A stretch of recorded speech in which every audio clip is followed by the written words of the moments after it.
بسم اللہ الرحمن الرحیم۔ محنت میں عظمت ہے۔ کہتے ہیں کہ کسی گاؤں میں ایک کسان رہتا تھا جو کہ بہت عقل مند اور خوش بیان تھا۔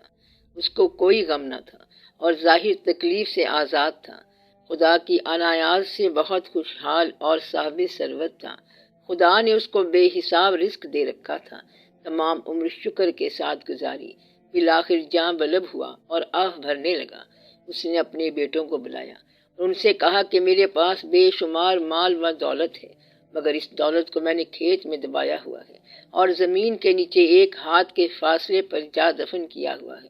ابھی یہ کہاں ہی تھا تو اس کا وقت نزاع آ گیا اور جان خداوند کریم کے حوالے کی اور روح پرواز کر گئی۔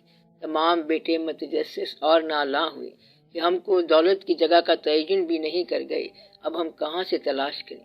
بعد میں بیٹوں نے اپنے باپ کے کفن دفن کا انتظام کیا، تدفین کے بعد پھول چڑھائے، بعد ازاں کدالیں سنبھالی اور کھیت کی طرف روانہ ہو گئے تاکہ دولت تلاش کریں۔